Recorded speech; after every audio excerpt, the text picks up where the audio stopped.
Ooh. Ooh, you're in the mood. Happy Halloween. Happy Halloween. You know what's scary? What's that? I got engaged.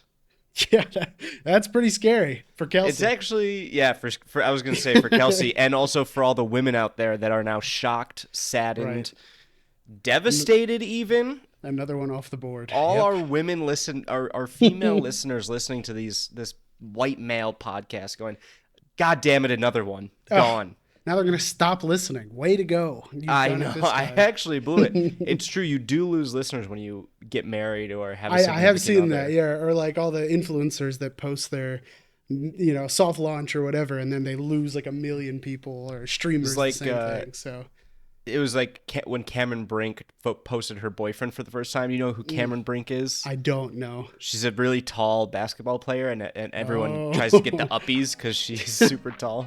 Yeah. You ever want to get the uppies? Yeah, from a tall basketball player. Maybe if I super saw tall woman. Anyway, I'm taken, but we have more things to get on because this is a podcast after all. This is the Who Asked podcast. Welcome to it. Mm-hmm. It's spooky season, so we are going to get into costume. Be right back. Be right back. You want to go first, or should we do it at the same time? We should do it at the same time. 3, 2, 1, hit that button. Oh, God, what happened to your hair? Come on. What the fuck are you? Oh. Come on, figure it out. Figure it out. Is that a leaf? Lettuce. Like a crown of lettuce? Mm-mm. A head of lettuce? Caesar salad? Yeah, you can. That's it. Nice. Oh, that took me too long. I'm a fucking idiot. Yeah, nice. Well done. Pretty good. Yes, it even gave me the gauntlets. I love these things. It took a while. Yeah, those are pretty nice. It took me a while. I was like trying to make out what that green shit was. Yes, it's a giant thing of lettuce. Watch on YouTube if you're not. For me, oh yeah, I was just telling Randall that this costume didn't come with a wig. Yes. I am a judge. There was no wig, so I have my coconut head wig from last year and a lint roller as my gavel. Very true, yes. For Judge Russo later on, yes, that's pretty good. Well, I love your costume. Thank you. It actually was very cheap, so it's good. It's 2 costumes, believe it or not. Is it? Yeah. Oh, yeah. I was going to ask if you just looked like how you found it on Amazon. Well, at first I literally thought of just doing Caesar or just like a Roman whatever. And then I was like, wait, but this would be way funnier. Does this exist? And I Googled like burger parts. And then there was a whole set of burger parts. And I just took the lettuce one, obviously. So there we go. That's amazing. Very funny. I like that. Thank you. Yeah, this is coming out just before Halloween. Of course. So we're getting into the mood. We wanted to set the stage for a little spooky talk. But then the rest of the show, as normal, Newsreel, Trivia Tuesday, Judge Russo. Oh yeah. You asked. Everything is the We're same nothing but but different. normal here. We're nothing but normal. It's like the Brat remix album. It's still Who Asked, except the completely different, but also the same. Yes. These fucking things are gonna get in my eye the whole show. When you told me you had a backup wig in mind, I had no idea that's what you meant. But hey, I think I look pretty good. My hairline's better. You do. Are you used to wigs in Halloween costumes, or have you always done those? The last maybe 2 years, I don't know. There was a stretch where I think like 4 straight years I just did Marty McFly, and I just put a red vest over a flannel. And, I was gonna say it's pretty easy. It's pretty easy, and it worked. Everyone's like, "Oh, cool, Back to the Future." I was like, "Yep, perfect. Don't have to." I kind of look like this anyway. Nice. All right. Yeah, I don't know if I ever really did the wigs. I'll be honest. I always did different costumes, but like I would go all out, but I had to be me under there. You know what I mean? You had to be you. How could I forget my very famous Princess Diana? Right. That was the OG. That was a great costume. That was where the wig started. I should have gone back to that. But anyway, let's talk spooky season, as the girlies call it. Yeah. And we are deep, and us. I wanted to ask you, what is the first thing you must do? It's October, spooky movies. What's the top? Is it a game? Is it a movie? Like where do you have to do immediately? It's Well, for spooky season in particular, I guess I try and find something that's gonna scare the shit out of me, and it might be something that's done it before already. But I think it was a couple years ago. I went back and like I wanted to watch all the horror movies that I missed, and I started watching all of the classics and some of the new ones that are just really messed up because they could just get away with anything, and that'll do it. That kind of stuff. But in particular, I think back to college when we would do those spooky a game, some kind of game like where you're playing as a guy who just gets sucked into a cult and then you have to survive and get out. I remember you remember we would set it up on the TV in the living room and we'd have 30 people in there saying, go in, go and do this, do that. My one memory I'll never forget from that is I think it was Layers of Fear. It was the paint I was going to say one. Outlast. I don't remember No, which one. this was the paint one where it was just like you were haunted by your dead wife who was a painter or you're a painter and there's always painting on the walls and stuff. Yes. And I remember we had a huge room of crowded people and I was walking down the hallway and I looked up above the door frame in front of me and it said, "Don't turn around." And everybody in the room started screaming. Yeah. And I, of course, turned around. I had to, but I did it slowly. And everybody started screaming and there was nothing behind us. Like, all right. And I go to turn back around. And that's when they got me. Yeah. And I felt my soul leave my body. I was the one who put us all into that situation. And I was probably the one scared the most in that moment. So yeah, you have to be scared the most playing it. Like there's a little more on edgeness of being the one playing the game. But that's what I mean, though. When you watch a scary movie, if there's a scene about to happen, you can close your eyes and wait for it to be over. It'll just keep playing. That's but true. you can't do that with a game. You have to go forward. You have to walk into the room. Have you seen the TikToks? There's this streamer, and he plays all these horror games, and as soon as a jump scare is about to happen, he exits out of the game. Yeah. He all tabs like a video of puppies or something like that. Yeah. And I mean, he gets out with unbelievable swiftness and speed. Right as a jump scare is going to happen. It's very funny because I am someone who I really don't like spooky stuff that much. Right. Yeah. So all the spooky games, all those like I don't like do those things so much with you guys. I love them. Yeah. It took me till I was like 11 years old to go to school on Halloween because I was scared of all the costumes. That's not real. You can't be real about that. I went kindergarten. I got so scared of all the like older kids' costumes. I didn't go back till 6th grade on Halloween. And then I was fine. Cuz now I'm a grown ass man. No, that's very real. I missed every Halloween in elementary school until 6th grade when I was like, okay, I can do this. What did your school like do? Like, was it just normal? Like a parade, day? Yeah, we did the parade too. That's what I mean. Like everybody went outside. There was the scarecrows and it was the pumpkins everywhere. And then you do a little parade. But you were scared of the older kids. So the 6th graders had like the masks with the blood. I was just gonna say the bloody masks were banned in my school. So and then it was like 8th or 7th grade or something, and I got one of the bloody masks because I was like, I'm fucking dope face now. Your fear, face your fear. Yeah. I could actually finally walk into a party city without throwing up from anxiety. That's funny. With the ghost face mask on, yeah. Exactly.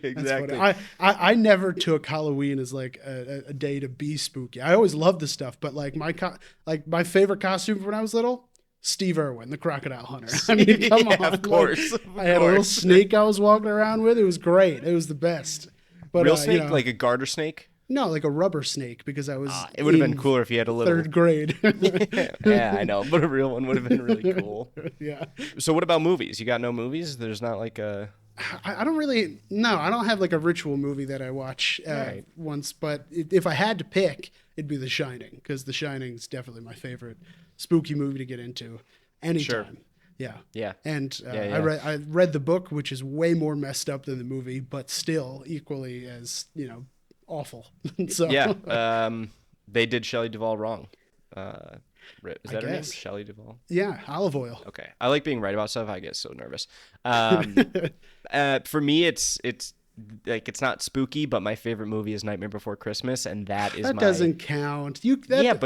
But that's my opening to fall. All right. I'm not saying it's like a spooky movie, but it is more Halloween than Christmas to me. I have no choice but to give it to you, so I will.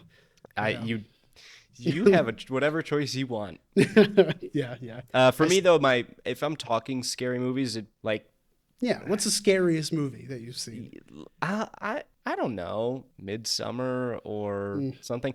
It's not I did bad. like Get Out, like Jordan Peele. Sure. I Shout feel out like it's Jordan more Peele. a thriller They're than like horror, thrillers, yeah. Yeah. Like I'll do like thrillers, but just like the gore Yeah. or Or like slasher stuff. or Yeah. actually slashers even fine. Yeah. I like Paranormal Activity. I've seen Insidious. Insidious is up there. That's like Yeah. got the funny little devil guy. Yeah, I don't know. yeah. I don't like.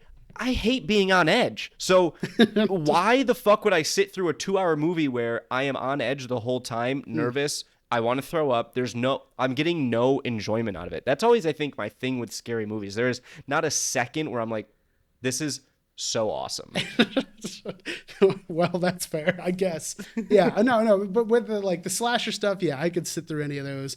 Maybe like cringe at the gore or whatever. But But when like a legitimate horror, like the stuff from Nightmares, like in Hereditary, like that. Hereditary, kind of yeah, stuff. Hereditary is. I can't bring myself. I've seen clips and I don't. You haven't I don't seen the think whole I've ever- thing? I don't think I've watched the whole thing through. Yeah, I have no problem telling you this, but I watched it at 1 or 2 in the morning one Halloween week, and I slept with the lights on that night because I was afraid of what was on the ceiling. So you gotta, that's fair. it's as a grown man, sometimes you have to understand that the ghosts will still get you if you don't leave the lights Exactly. on. Like I said, I'm not scared of the paranormal, but like I am, I guess. Yeah. Did you ever see the Paranormal Activity that was like Paranormal Blacktivity?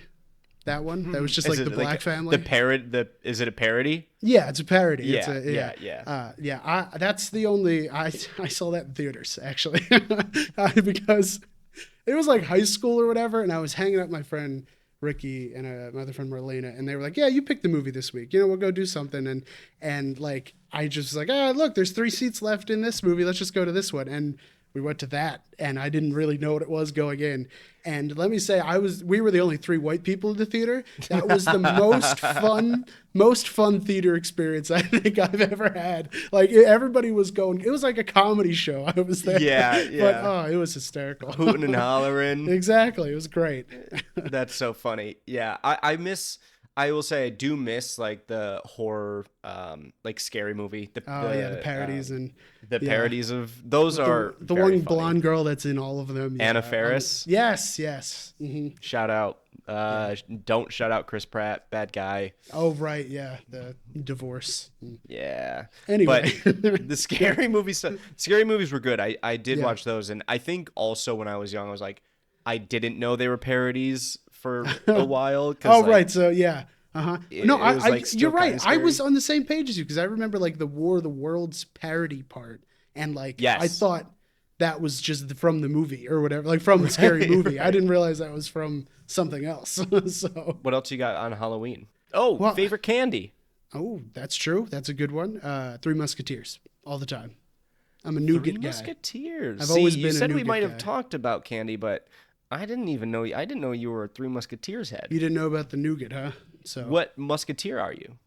Rice, know. crispy or pop? That's not that.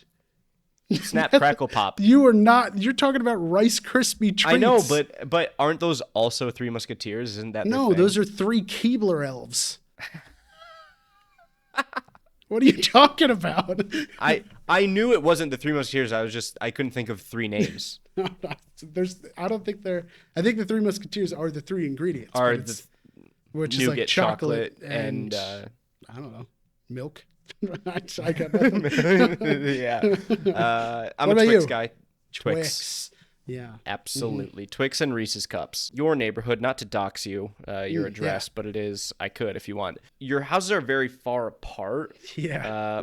They are big. What was the candy situation like? Were you getting like 10 houses, but they were all king-size bars? We would drive to places. Oh, We would God. get with like my neighbor's family and then another neighbor's family, and we'd all get together and do like a caravan of kids in costumes and like go up the mile-long driveway and then knock on the Yep. door. We'd know them. We'd go inside for a little bit and all that. But there weren't enough homes around to just like walk.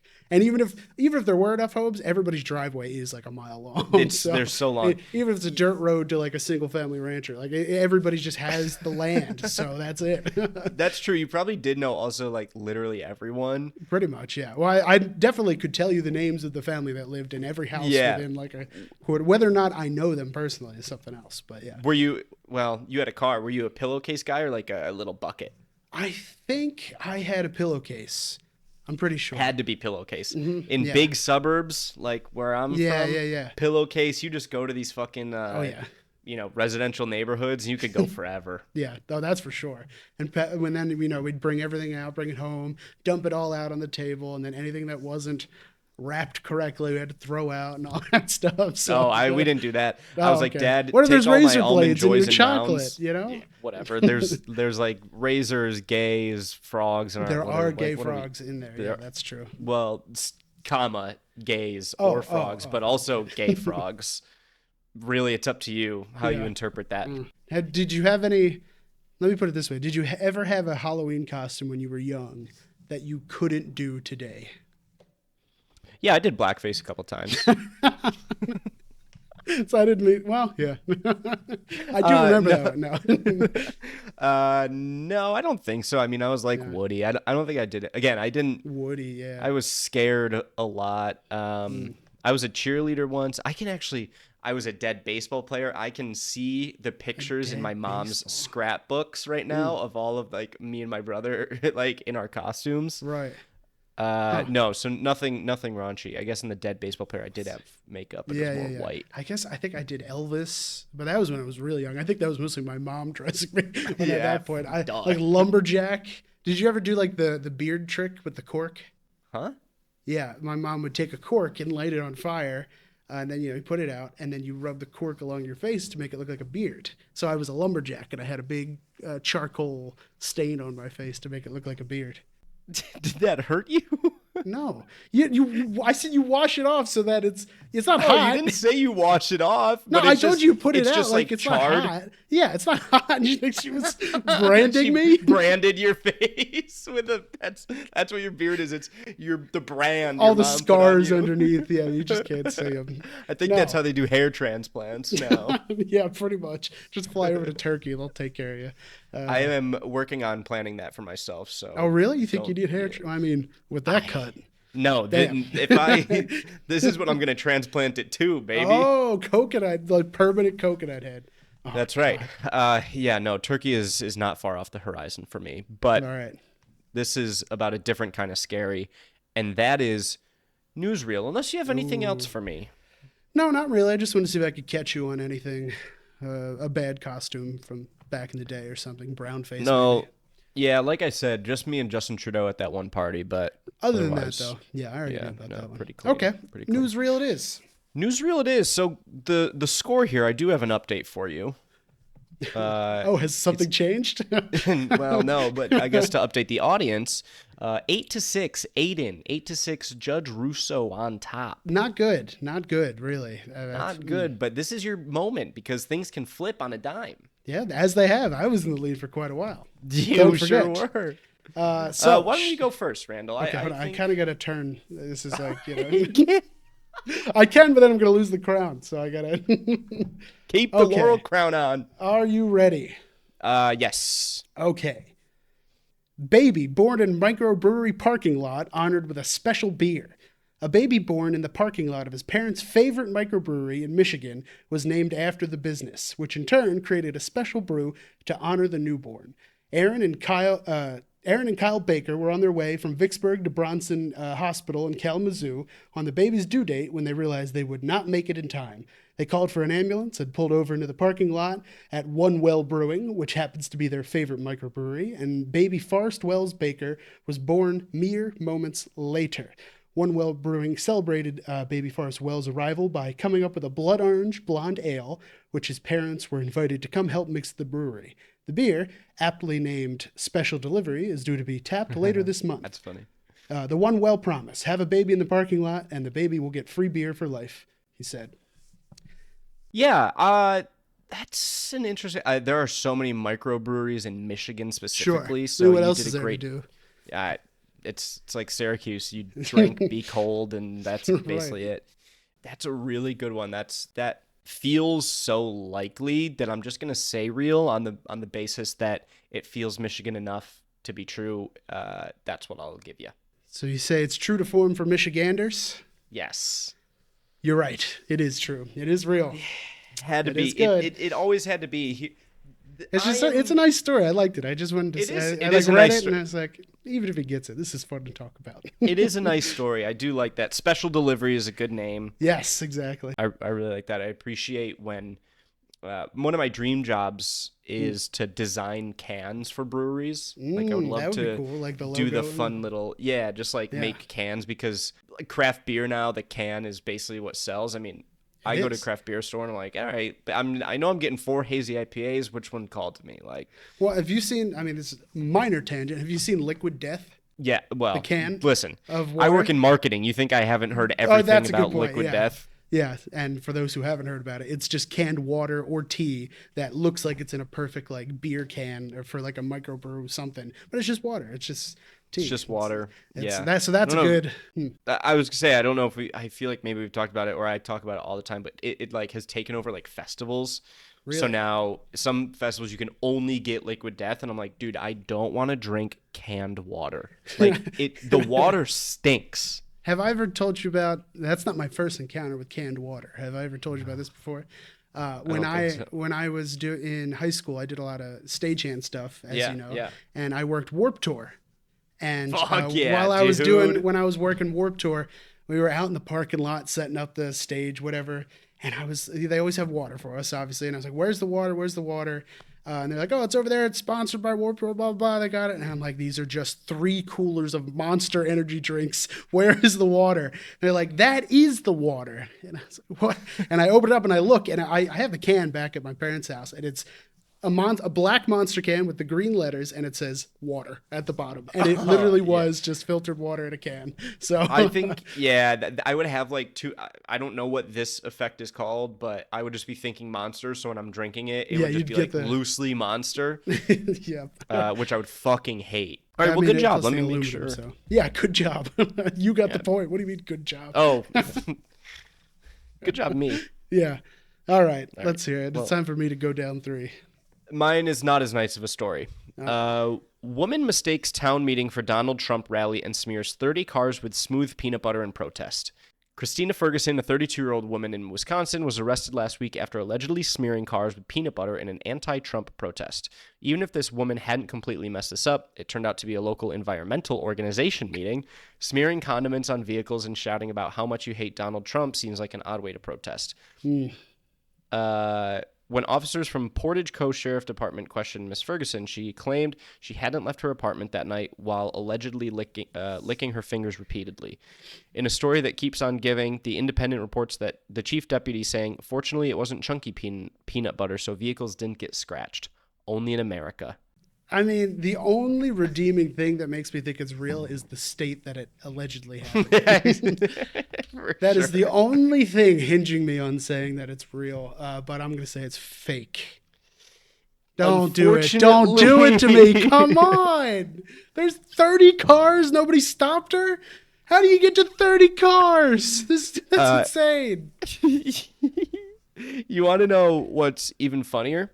Is guess the date this story took place. What would that? October 5th. What do you want? No, what I mean by this is that this was from the first election cycle in 2016. Oh my God. That's insane. I mean, how did she hit so many cars before? Because she had a blood alcohol level of 0.218. Jesus. I mean, and then her licking her fingers during the interrogation. You didn't add that? That's really in the story? I swear to God, I just sent you the link. That's insane. I'm a bit upset with it, but you know what? I gotta accept it. That's the way it is. So you gotta accept it. It was too perfect, so I gave you a point, but nope. 69. It's 9-6. 69. Oh my God. Is the score. You're getting absolutely fucking roasted on a spit. I was doing so well. I'm just gonna have to start going against my best judgment, and then just every time do the opposite. Maybe it's a testament to me. Maybe it is. Or maybe it's a testament to my failure. It could be either. Who's to say? You make the decision. Yeah. But that was invigorating. Amazing. It is time for order in the court. Order in my fucking court. Judge Russo, all rise. All right, great. After popular demand, we are back with another Judge Russo segment. I love being above the law. I love hearing your reactions to these two. I picked some that I think you will be a little bit more interested in than just random stuff I found than last time, too. So, I have 3 cases for you, and we'll go through them and see how you fare against the real court opinion. And are these more brief than last time? Not really. Okay. It's hard for it to be. Maybe. We'll see. Okay, so the first one. Are you ready? I am ready. Okay, Your Honor. PGA Tour Incorporated versus Casey Martin. Okay. What is golf? That is the question. Or it sort of was, in this instance. The case before the Supreme Court was to determine whether walking was integral to the game of golf. Casey Martin, a professional golfer, was born with a syndrome that prevented him from walking long distances. Unfortunately, when he applied to take part in a tournament with the use of a golf cart instead of walking, the PGA turned down his request. In their words, it would give Martin an advantage, and walking was an important part of the game of golf. He suffered from Klippel-Trenaunay-Weber syndrome, and I will briefly say what the court started their opinion with before you decide. Okay. Justice Scalia, Great. Of course, everybody's favorite, said, we must confront what is indeed an awesome responsibility. It has been rendered the solemn duty of the Supreme Court of the United States to decide what is golf. I am sure that the framers of the Constitution fully expected that sooner or later the paths of golf and government, the law and the links, would once again cross, and that the judges of this august court would someday have to wrestle with that age-old jurisprudential question for which their years of study in the law have so well prepared them. Is someone riding around a golf course from shot to shot really a golfer? He did not say all that. He did. He absolutely did. Oh, in his what a fucking asshole. You don't want to go down the rabbit hole of how people talk in Supreme Court opinions, but we're doing it. So, what do you got, Judge Russo? Who do you side with? This sounds loosely familiar to me. And as a cripple myself, I walked 18 a couple days ago, so this guy sounds a little bit like a coward. I do have the details of his disease if you'd like me to read that. Yeah, I was just going to ask if you could tell me the disease again. Yes. Of course, Your Honor. The syndrome is a painful, degenerative circulatory disease that obstructs blood flow from his right leg back to his heart. Walking not only causes him pain, fatigue, and anxiety, but it also creates a significant risk of hemorrhaging, developing blood clots, and fracturing his tibia. Fracturing his tibia from walking? How do you play golf? Okay. Well, you just stand there. No, you don't just stand there, Randall. I've seen you play golf. He does. Hey, Your Honor. Objection, Your Honor. There's no relevance. Overruled. No relevance. Everyone has to know Randall is by far the worst golfer I've ever seen attempt to hit a golf ball, maybe on the planet. All right, we'll take that up on appeal. All right. So what do you think? What do you got here? Do you side with Casey Martin and his disease or the PGA Tour? I side with Casey Martin, and I think maybe they did too. I'm gonna say, like, yes, part of a 4-round golf thing is stamina, so they like make you walk because part of it is stamina. But if the guy's golfing and he has a fucking degenerative disease that he can break his leg just by walking up a hill, but somehow he can still golf, I'd say let him do it. Most of the other guys probably don't give a shit, and also. I'm sure he's not winning majors, so... I think you would probably have known the name a bit more if he was winning majors, right? Yes. I'm going to say I side with this guy. I hope he got to play golf and ride in a fucking golf cart, because golf elitists and snobs are just the fucking worst. Plenty of them in the legal community as well. But... I will let you know, in a 7-2 opinion delivered by Justice Stevens, the court held that Title III of the Americans with Disability Act, by its plain terms, prohibits the PGA from denying Martin equal access to its tours on the basis of his disability, and that allowing him to use a cart, despite the rule, is not a modification that would fundamentally alter the nature of the game. You are right, Judge Russo. Good for the Supreme Court, and good for me. I could replace Brett Kavanaugh, I think, right now. Yeah, actually, that's not a flex, my friend, but go ahead. Keep going. Like, why couldn't I? What do? They just listen and then get paid to make a decision. Like, that's I don't need to go. And I wish I could say, they used expert opinions, but a lot of the time they really do just say whatever they want. It's like they're appointed that position for their opinions and not for using the correct way. So. Exactly. Right. But yes, so that was a 2001 case. So that was a bit ago. 2001. Yes. Yeah, I think now they let John Daly ride in carts just because he likes to smoke a lot of cigarettes and is fat and diabetic. Right, of course, yeah. So anybody can do it these days. So that's the slippery slope fallacy, just like they're talked about. Okay. I love All right, very good. So 1 for 1 so far this time. 1 for 1. Okay, next up we have a 2012 case. Tillicum v. SeaWorld. Tillicum? Tillicum. Have you heard of Tillicum? I have, yeah. Hunter Moss. Tillicum is the name of a bull orca whale, a killer whale. Yes. He was, where is it? Sorry, I lost my place. Tillicum was bought by the SeaWorld Marine Park in Orlando, Florida in 1992 to be part of the park's orca exhibit. He was the largest orca in captivity. The other whales named as plaintiffs in this suit are Katina, who was also kept in Orlando, Corky, Kasatka, and Ulysses. These are other whales that are plaintiffs? Yes. Corky, Kasatka, and Ulysses are kept in SeaWorld San Diego. The first two were in Orlando. A year prior to the case, Tillicum killed his handler and fellow performer, Dawn Brancheau. On February 24th, 2010, Brancheau began her unfortunate and ironically named Dine with Shamu show with Tillicum, just as she had many times before. However, the show ended by Tillicum reacting poorly to Dawn's request. While Brancheau interacted with Tillicum before a live audience, he grabbed her by the ponytail and dragged her into the water. He held her at the bottom of the pool, ripping apart her scalp from her skull, breaking her jaw, fracturing vertebrae, and killing her. Oh my God. Tillicum Imagine being a 7-year-old in the audience. Ready? So Tillicum was also one of the 3 orcas that killed trainer Kelty Byrne in 1991. And lastly, in 1999, the dead body of Daniel P. Dukes was found draped over Tillicum's back one morning. Dukes had snuck into the park and waited for the guards to go home, at which point he fulfilled his lifelong dream of swimming with the orcas and perished accordingly. Okay, so sounds like a killer whale. Am exactly. I right? So in October of 2011, animal rights organization PETA brought a constitutional lawsuit in the Southern District of California. Oh, PETA. As next friends of the orcas. They asserted the wording of the U.S. Constitution is not expressly limited to humans, and that orcas are entitled to protection under the 13th Amendment. And to bring you back up to speed, that is the Involuntary Servitude Amendment, the Slavery Amendment. So... Got it. Yes. PETA said that the whales were born... I keep thinking of Family Guy now. Sorry. PETA said that the whales were born free and lived in their natural environment until they were captured and torn from their families. The complaint alleged the circumstances in which the whales are held results in them experiencing extreme physiological and mental stress, that their lifespans were shortened to 8.5 years in captivity versus up to the 65 years in the wild.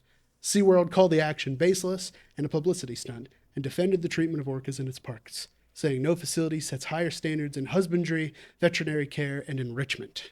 So I'm going to just say you did this on purpose to get me in deep water with Hunter. I mean, I did consider it, but still, you could do whatever you want. You could decide either way. So I'm siding with PETA or... Essentially, what the crux of the issue is that you need to decide is, can the whales be considered people for the purposes of the constitutional amendment that prohibits slavery? Oh boy. Okay. I got. Do you want me to? I could try and do a little more if you like. No. My tongue is just turning. No, yeah, you gave a great synopsis of this. I'm gonna say that talk about a slippery slope one. I'm going to say my opinion, whatever. I don't give a shit about my opinion. I'm going to say the whales don't count as people. So they are probably allowed to be kept as long as there are a certain set of guidelines and standards being upheld by SeaWorld and the handlers so that the whales are not in any present danger and aren't acting out and killing because of X. The killings, however, I think are probably happening because they are in a pool, but we will just leave that at that. Well, just like you are leaving it at that, the court left it at that and simply said that they cannot bring a claim under the 13th Amendment and never went any further than that. So you're right. I can add here, the court dismissed the action to a lack of subject matter jurisdiction, dismissing the petition and writing the following. Slavery and involuntary servitude are uniquely human activities as those terms have been historically and contemporaneously applied. There is simply no basis to construe the 13th Amendment as applying to non-humans. Great. Right again. You got 2 for 2 this time. You're doing pretty good. Give me the LSAT. Okay. Well, before that, we're going to the city of San Antonio for the last court case of the day. They got big women down in San Antonio, right. Chuck. You know what they say about... Yes, I know the clip. Anyway, 35 Bar and Grill, LLC... versus the city of San Antonio, another 2012 case. In 2012, the city of San Antonio amended its city ordinances dealing with sexually oriented businesses, or SOBs. Among other changes, the amendment redefined nudity to include a state of dress that fails to completely and opaquely cover the entire female breast. Whereas female dancers had previously been able to avoid being classified as nude by wearing pasties over their nipples, the new law required that they wear, at minimum, a bra or bikini top. Any business not meeting that requirement had to seek a permit as an SOB. The law also augmented fines associated with failure to comply with these regulations. I have a bit more. Strip clubs. Yes. The amendments were proposed to address concerns from parents about the proximity of semi-nude dance clubs close to schools. The local police chief applauded the amendment because it simplified enforcement by eliminating legal gray areas. He also noted connections between the presence of such establishments and area crime rates. However, I knew that was coming. The strip clubs objected on the grounds that no consultation or public hearings had taken place prior to the amendments being passed. Previous attempts by the city in 2005 to regulate these businesses had also been challenged in court. So, now you have it before you. The laws are already in place. The fines are in place. You have the strip clubs coming to you, Judge Russo, and asking, get them to get rid of that law. And the state saying, but we're doing better things for the environment and there's bad things that happen nearby strip clubs. How do you decide? It's easy. Mm-hmm. Free the nipple. What are we doing? We're wasting our economy, damn it. We are losing out on our economy because we have pasties on a sex worker's nipples? You think I'm going to go give them $20 to see a pasty? I'll give them $100 to get rid of it. And that's putting money back into the economy that you otherwise wouldn't have, that goes to that school to get my kids a better education. So grow up, take the pasties off. The crime, that's enough. That's enough. It's San Antonio. The big women down there deserve to be in the nude. Very well spoken, Your Honor. So, the actual court wrote as follows. Wait, what am I? Judge Beery issued a decision denying the strip club's request for an injunction. He found that these plaintiffs had not met the burden of proof to justify their requested relief, and the case never made it to trial. Plaintiffs have not shown their potential injury outweighs the threatened injury to the city because the city has offered credible evidence to support its position that their businesses adversely affect the community. So, that's what they went with, unfortunately. Unbelievable. So, I was wrong on that one, but I think we all know I'm right. I think we agree, and I think the judge would agree with you because of the way that he wrote the rest of his opinion. And I'm going to read... I frequent these places. I'm going to read some of these quotes from here. Allow me to go on a bit of a vent because I think you're going to enjoy these. So these are all quotes directly from the actual opinion from the judge. Okay. An ordinance dealing with semi-nude dancers has once again fallen on the court's lap. The court infers plaintiffs fear enforcement of the ordinance would strip them of their profits, adversely impacting their bottom line. Conversely, the city asserts these businesses contribute to reduced property values, violent crime, increased drug sales, prostitution, and other sex crimes, and therefore need to be girdled more tightly. Plaintiffs, and by extension their customers, tightly. seek an erection of a constitutional wall, separating themselves from the regulatory power of city government. The court has been blessed with volunteers, known in South Texas as Curious Amigos, to be inspectors general to perform on-site visits at the locations in question. To bear or not to bear, that is the question. While the court finds these businesses to be nefarious magnets of mischief, the court doubts several square inches of fabric will staunch the flow of violence and other secondary effects emanating from these businesses. Indeed, this case exposes the underbelly of America's Romanesque passion for entertainment, sex, and money, sought to be covered with constitutional prophylaxis. Alcohol, drugs, testosterone, guns, and knives are more likely the causative agents than the female breast, proving once again that humans are a peculiar lot. But case law does not require causation between nudity and naughtiness.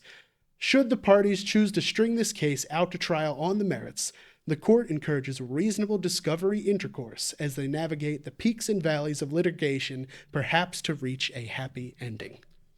The end.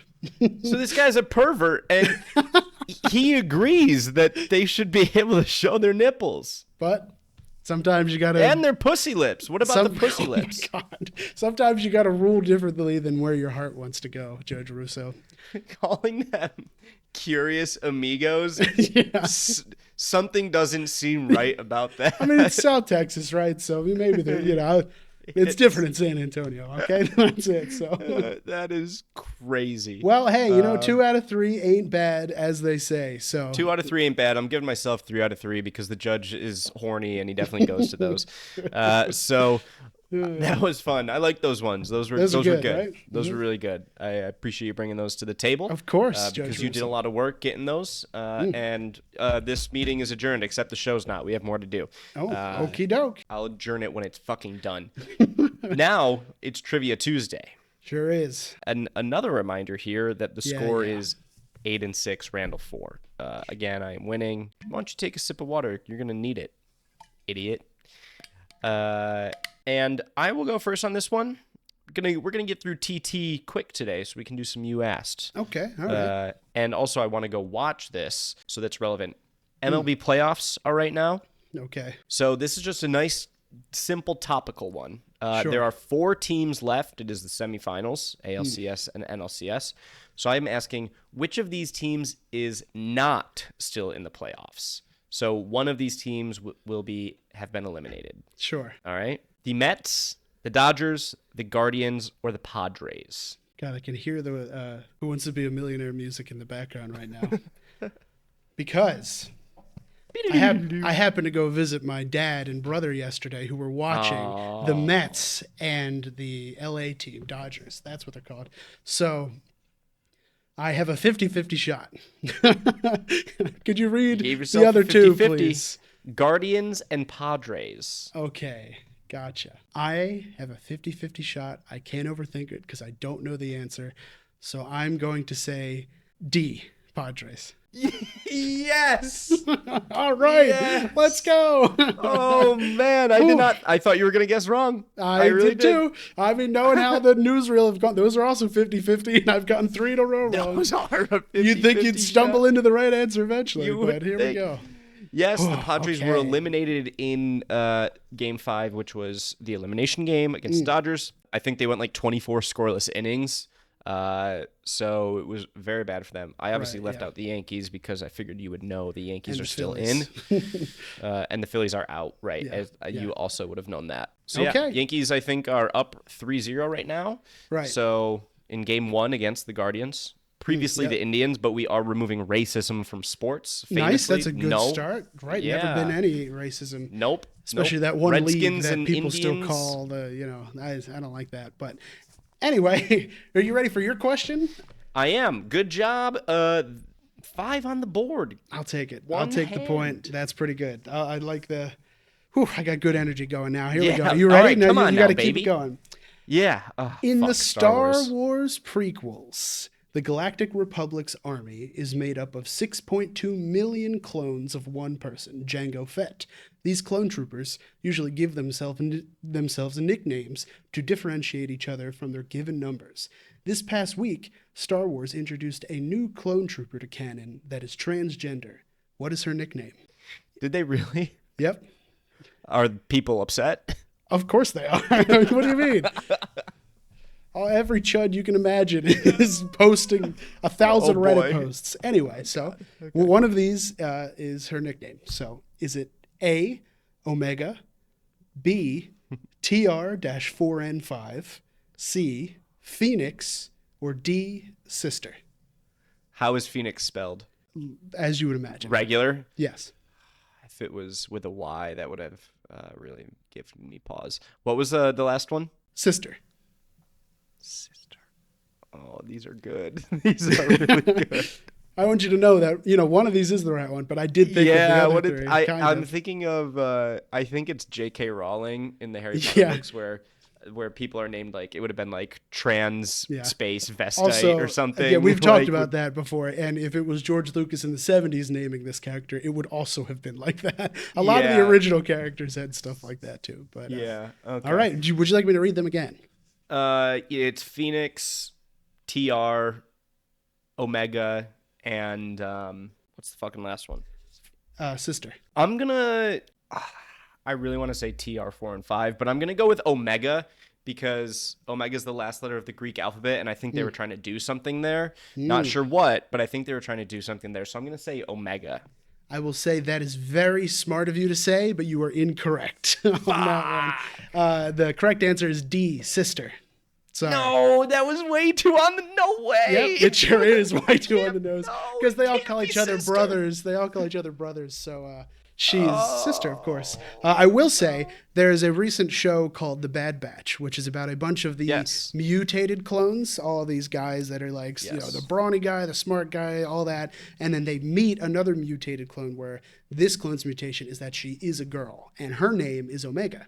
So you were on the nose with saying that they were trying to do something with that name. However, that is, and the TR 4 and 5 spells trans with the letters, in the numbers. That's why. That's why I. And I will say, I was pitching this to Hunter. We were just talking about it, and I was like, I need some like a name that I can do to fool Aiden. Any ideas? And then Hunter goes, "Oh, Phoenix." And I'm like, "Oh, wow, that's great! Like the rebirth and all that. Like, I didn't even think that's great." And Hunter goes, "Oh, I didn't even think about that. I just know a trans person named Phoenix." And I was like, okay, Hunter, thank you. Well, don't worry. They thought about it for him. I'm catching back up. Yeah, no, you're only down one. Sister. That's her armor has funny. Like the blue and pink on it too. So because of course it does. So they can do that. I don't know. That's how I first found out about this was my brother sending me a post of someone very angry on the internet, presumably a white male, of course. And they were just like, "What gave you that idea? If you would have forced the trans stuff onto us, that's fine. But she should have the same color as her armor as everybody else in the Legion. Don't bring the real world colors." It's like, if you're caring about this, you're already too far gone, my friend. Yeah, he's kind of right, though. I don't know. Shouldn't it just be white armor? I don't know enough about Star Wars, so I shouldn't say anything. Mm-hmm. No, I don't. All right, well, we're running along, so let's get a couple who asked. Sure. A couple you asked in these today, all from Alvin. Alvin sent a great big long list of questions that we will have plenty of content for. Sure, great. So I pulled a few good ones that I thought were kind of quick hitters, but were hot. Right. Yeah. So the first question: who has better pizza, New York or New Jersey? New Jersey. You just say stuff. Dude, and that's all anybody ever does is say stuff. Anybody who answers this question is going to be saying stuff. It's better. In what way? Like what? No, in what way? Because it's thin sliced pizza, but it holds its shape. If you go to any kind of thin pizza in New York, it's going to flop all over the place, and it's going to have way too much grease. It doesn't all flop. Yes, it does. That's why New York style is holding it like a folded piece of paper because it's all floppy. You don't fold your pizza? You don't have to pizza? in Jersey because it's cooked fully. No, the point is that you fold it and then it has a tiny, the little tip, the little foreskin of the pizza goes like that and everything else holds its shape. But you fold it because it's a better way to eat a pizza. But it's only a better way to eat that pizza. No, it's a better way. I won't argue with you that that's the best way to eat New York sloppy, soggy pizza for sure. Is it not the same style pizza? No, it's not. It's not. It's cooked more, and I'm pretty sure that's the only difference. There might be more differences, but I thought it was just like it's firm. Jersey pizza's firm. It's the same fucking thing. It's not the same thing. It's the same thing. Look, when I go to my favorite New York pizza place, you know what it is. What's your favorite New York pizza place? It's just Sparrows, obviously. Everybody, come on! I thought you were gonna get there. No, anyway. I didn't. Sorry, I don't live my life in bits, Randall. Yes, you do. Yeah, I know. That is all you do. I know. Oh god. So no, yeah, you're a fucking moron. No, there's nothing. It's just the same. It's round pizza that. Well, yeah. I mean, we're not talking Chicago. We could both agree Chicago pizza that's no good. That's not. We're not discussing that. Right. I don't mind deep dish, but let's. Sure, but I wouldn't even call it pizza. You know, I mean, we're talking big leagues. We're talking big leagues. Fucking Chicagoans, get out of here. Exactly. By golly. All right. Well, I mean, we were never going to agree on that, so. That's a good question to ask. That is a good question to ask. So piggybacking off of food, sure. How much corn do you think you need to eat in order for your poop to be mostly corn? I really thought it was going to be a different kind of question than that. No. I don't know. I've eaten a lot of corn in my day, you know? Sometimes 3 or 4 cobs. So like. Oh my God. But I mean, you know, like you cut it and then you do all the stuff too, but you know. I had braces for a long time. Okay, I had to cut it off the cob. What's my mom still does that? Well, yeah, sure. I don't make corn that often, but point being, if you're gonna cut it off or you get it all in a bag, like if you buy a whole bag of corn, right, like the kind you like steam in the microwave, let's say, sure, you could eat that whole thing. I wouldn't. That's a lot of corn. You could though, yeah, but like that's only like how many corn cobs do you think that is? I don't know. I don't know. You are not equipped to deal with this topic. First of all, I'm engaging you on a higher level of corn, okay? And I need you to pick it up. How many corn cobs are in a bag? I've seen someone eat a whole bag of corn just straight up. Sure. How many cobs of corn are used for a family-sized bag? Probably. No, okay. This person on Reddit is an absolute moron. Fucking idiot. I wouldn't trust Reddit. Yeah. This one says probably around 2. Okay. See, no one knows. This is horrible. This is horrible. I'm asking you on a gut feeling. I'm not asking you to consult the internet. I understand. I would have said 4 to 6 in a bag. I think I would have said more. Could I eat it? Sometimes I'll get 2 cobs if I'm feeling I want butter and salt in my body. Sure. Yeah. Well, yeah. I don't always do butter and salt too, but that is objectively the best way to eat corn. Yeah, you can just eat it without that, just without butter and salt. Shut up. What's wrong with that? You don't like that? You just boil the corn and then you don't put butter and salt on corn on the cob? You put the salt in the water when you're boiling it, obviously. Yeah, shut up. But then you gotta at least what? You could. Look, I already told you it's the best way to eat corn. I agree, but I'm saying you don't have to do that. Again, don't just say stuff because it's convenient. I'm not just saying stuff. It's true. Stuff. Whatever. I'm going to keep it food related. So we'll end. Oh, well, we should answer the question. Percent. How much corn do you think, or I guess not a percent. The question was. How much corn do you think you need to eat in order for your poop to be mostly corn? 5. Over 50%. 5 cobs? Yeah. I might put this to the test. I'll say 4. Yeah. I'll do this later. You'll eat 5 cobs later and tell me? Yeah, not today, but eventually. Last question. Alvin, ask that question again in a couple months, please. Yeah, yeah. Maybe next summer, if we'll come back to it. What is your favorite 2 a.m. snack? Favorite 2 a.m. snack, like the bag of cheese from the fridge 2 a.m. snack, right? That's the meme. That's not my favorite. I'm just saying that's the joke. I guess I don't. You haven't seen eating cheese out of the fridge at 3 a.m. memes, and it's just like the most horrible cryptid image of someone over like a dead body. No? All right. Well, different circles. Yeah, I don't know. Let's see. Favorite 2 a.m. snack. It'd probably be something like. Some kind of cracker, I think, because when I wake up... a Ritz cracker and Cheese Whiz? Yeah. Well, maybe not Cheese Whiz, but definitely the Ritz cracker. Shout out Ben. But I think the best answer is cold water. When you wake up parched at 4 in the morning. Okay. But that's but not I'm the saying question. no, but it kind of is because doesn't that hit? Let me finish. Doesn't that hit harder than like eating a cracker and cheese? Of course. But like you're coming home from the bar, boom. Sure. Like, what is the snack? Oh well, that's different than waking up at 2 a.m. midnight snack. I never said waking up. Isn't that? Are you sure? Isn't that what the question says? It said, "What's your favorite 2 a.m. snack?"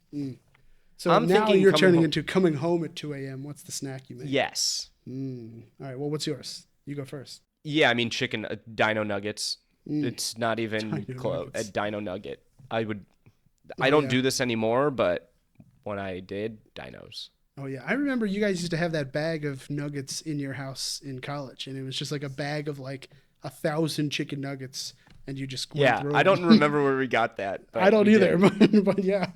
All right, that's fair. I'd probably say something along those lines, especially in college. Like the pizza rolls, the easy enough 2 a.m. drunk snack for sure. Now, if I'm waking up in the middle of the night, I'm not going to make pizza rolls. But if I'm coming home drunk, then that's something different. The waking up in the middle of the night thinking going to a snack has always like evaded me. Like who would wake up and go to the fridge and eat something? Yeah. Like that's where it's the water. Like midnight snacks, like from waking up, I've never understood. I'm like, has anyone ever actually done that? That's a good question. It's like the oh boy 3 a.m. and then Patrick wakes up and eats the burger or whatever. Yeah. But there was some time not that long ago where I was sick for something, and I like woke up in the middle of the night and I felt like nauseous, and I was like, oh, I need to eat something. And I literally thought about this. I was like, this is the first time I've ever woken up in the middle of the night and been like, I need to eat something. Like, yeah, but then how it's is like this a thing? cracker. I know, but I'm saying like, how was that like I don't know. Fucking movies and shit. Sure, stupid. Pushed Michael by big Bay's snack. fault, probably. Yes, big snack. Big snack. Yes. All right, well we're way over, so let's wrap this bad boy God, up. we sure are. All right. Yeah. Thank you for listening. TikTok, Instagram. Please follow us. Yes. Please. YouTube. Like, subscribe, do the stuff. Apple, Spotify, you know where to find us at Who Asked Show. Send your questions to pod.whoasked@gmail.com. Thank you, Alvin, for doing this, but we would love some more. Of course. Randall, what do you got to plug? Well, we got a couple more followers that are coming in day by day. We're getting up there. We're going to hit 50, then we're going to hit 100, then who knows where after that. 17,000. Also, make sure you're registered to vote. Make sure you have your polling place. Make sure you know where you're going and everything like that. So that's all I got to plug. I'll leave you with this. I'm endorsing Donald Trump for president. See you guys. What? Just kidding. Bye. Bye.